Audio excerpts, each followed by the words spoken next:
Well, good afternoon, all.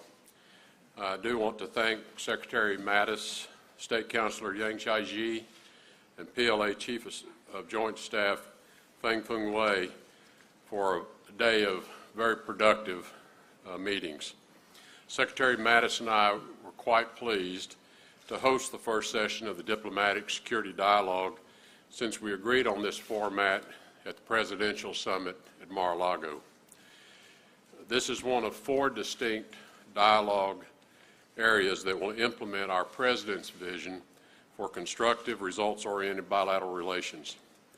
We're sustaining these regular talks at a much higher level than in previous years and among principals in both the civilian and the military agencies. President Trump, I know, looks forward to his state visit to China later this year. As we've said before, U.S. and China relations have undergone a profound transformation over the past 40 years. These dialogues provide an opportunity to consider how we're going to engage and how we're going to live with one another over the next 40 years. In furthering this relationship, we need to work to expand areas of cooperation, as we did today, on issues where we have shared security interest. But we also need to address directly and very frankly areas where we face threats or areas where we have differences so that we can narrow these differences and solve the problems. The most acute threat in the region today is posed by the DPRK. We both call for complete, verifiable, and irreversible denuclearization of the Korean Peninsula. And we call on the DPRK to halt its illegal nuclear weapons program and its ballistic missile test as stipulated in the UN Security Council resolutions. We reaffirmed our commitment to implement in full all relevant UN Security Council resolutions. For example, we both agreed that our companies should not do business with any UN-designated North Korean entities in accordance with these resolutions. China understands that the United States regards North Korea as our top security threat. We reiterated to China that they have a diplomatic responsibility to exert much greater economic and diplomatic pressure on the regime if they want to prevent further escalation in the region. Whether it is money laundering, extorting Korean expatriates, or malicious cyber activity, North Korea has engaged in a number of criminal enterprises that help fund its weapons programs. We must step up our efforts to help to curtail these sources of revenue. Countries around the world and in the UN Security Council are joining in this effort, and we hope China will do their part as well. The United States remains committed to committed to holding North Korea accountable for multiple violations of UN Security Council resolutions which expressly prohibit its nuclear weapons and ballistic missile programs. We regret that it is the North Korean people who suffer when the regime diverts resources to these prohibited programs, and we urge the DPRK regime to choose a better path for its people. We also had a frank exchange of views on the South China Sea. Secretary Mattis and I were clear that the U.S. position remains unchanged.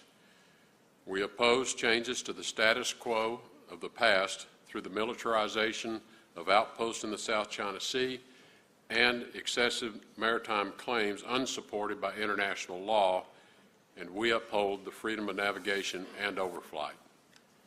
With that said, China has committed to resolve their disputes peacefully and in accordance with recognized principles of international law, including the UN Convention on the Law of the Sea. During the dialogue, we also decided to adopt greater coordination to face the global threat posed by terrorism. We will be looking to China to help the Iraqi government in specific, meaningful ways to ensure the country's long-term stability and economic growth as it battles ISIS and begins its long process of rebuilding. An important part of our discussion about the next 40 years was increasing mutual trust and working toward a long-term risk reduction effort between our two militaries and our government. Building on what we've done in the air and maritime spaces, U.S. and Chinese civilian and military teams start discussions in new areas of strategic concern like space, cyberspace, nuclear forces, and nonproliferation issues. We need to enhance stability and develop strong international standards in these areas, and we need China to play a major role. Lastly, we discussed how this administration will stand up for American and universal values like human rights. We will not be shy about raising our concerns about China's human rights record, and I was direct and candid in our meetings today. Talk is not enough when it comes to increasing cooperation and narrowing differences between our two sides. The action items we have agreed upon today have set a foundation for additional areas of cooperation, and we look forward to our next interaction at this level and between our two presidents. And I'll turn it to Secretary Mattis. Well, thank you, Secretary Tillerson. Good afternoon, ladies and gentlemen. A few words to add to Secretary Tillerson's report to give you something from the defense perspective. This has been a unique opportunity for our nations to engage in philosophical level discussions about how we discuss these issues and to discuss the way ahead together, hosting our counterparts, State Councilor Yang and General Fang. In this first round of dialogues agreed to by our presidents at the summit at Mar-a-Lago, we gained a glimpse of a mutually beneficial future that we can create. As Secretary Tillerson mentioned, the United States seeks a constructive and a results-oriented relationship with China. Events like the diplomatic and security dialogue we just completed represent our effort to elevate and focus our bilateral discussions. I'm committed to improving the U.S.-China defense relationship so that it remains a stabilizing element in our overall relationship. Our two nations can and do cooperate in mutually beneficial ways. We prioritize mechanisms that contribute to greater risk reduction between our armed forces, that open and maintain effective channels of communication between us, and that expand areas of cooperation where we can. At the same time, we do manage our differences where we have them, and while competition between our nations is bound to occur, conflict is not inevitable. This afternoon, we affirmed North Korea's nuclear and missile programs as a threat to peace and security in the Asia-Pacific region. We also affirmed our strong commitment to cooperate, including through the UN, to realize our shared goal of denuclearization of the Korean Peninsula. Meanwhile, we will continue to take necessary measures to defend ourselves and our allies. We also discussed the importance of freedom of navigation elsewhere in the region and the peaceful resolution of those disputes in the maritime space, and we discussed ways to decrease tension and reduce risk in the South China Sea. As we maintain open dialogue on this topic, the United States will continue to fly, sail, and operate wherever international law allows. And third, the United States and China agreed to explore new areas of mill-to-mill cooperation, including exchange of officers to improve transparency and mutual understanding, and to discuss strategic issues that Secretary Tillerson mentioned. We welcome the opportunity to engage with the Chinese counterparts on strategic topics to discuss our differences, and will now press forward where we can work together. Thank you. We have two questions today. First, let's start out with Nike Chang from Voice of America. Nike. Thank you very much, Mr. Secretary Tillerson. After your last visit to China in March, Vietnamese American from Houston, Cindy Van Gillis, was released. Now, today, after your discussion with the Chinese State Councilor Yang Jiechi, should we expect good news to come soon on the release of the 3 more Americans detained in North Korea? Separately, on Qatar, in a statement on Qatar issued by the State Department yesterday, the administration seems to have acknowledged that it's being played by the Saudis over the Qatar crisis. Isn't that embarrassing? Thank you. With respect to the 3 additional American citizens that have been illegally detained, unlawfully detained by the regime in North Korea, our efforts continue towards their release. I have nothing to report further on that at this time.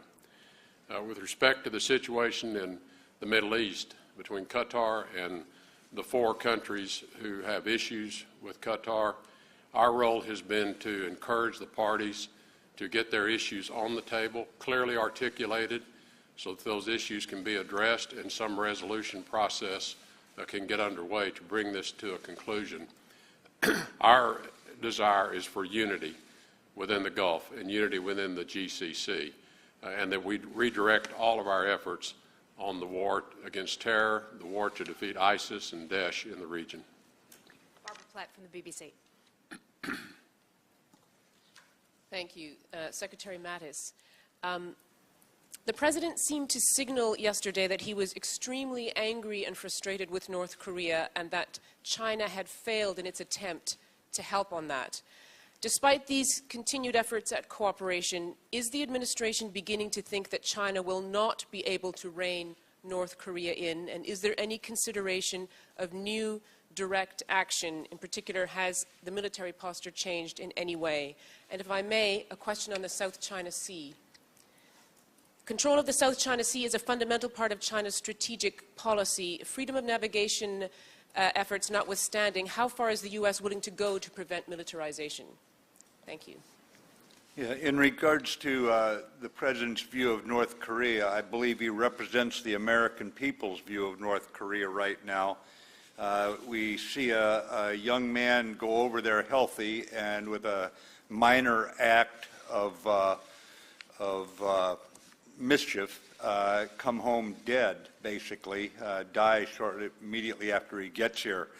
There's no way that we can look at a situation like this with any kind of understanding. This goes beyond any kind of understanding of law and order, of humanity, of responsibility towards any human being.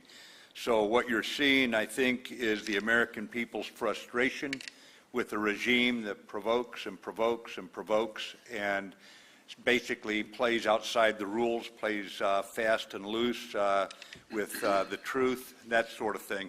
As far as China's role, China continues to work these issues. The reason for this dialogue that we had today was to have an open and frank dialogue about what more can be done in areas of common interest. And I would point out to you that China's end state on the Korean Peninsula in terms of nuclear weapons is the same as ours, and we continue to work towards that end state. On South China Sea, this is a dialogue where we identify areas where we can work together and to understand those areas where we have, I would call them disconnects, where our understanding of the problem is very different from theirs. And we had that discussion here today, and we'll continue to work to close gaps in our understanding and to work some kind of manner in the future that removes these irritants. But I would say for right now, that's the whole purpose for the dialogue that we held here today, and we will be holding more in the future. Thank you, everyone. Thank you.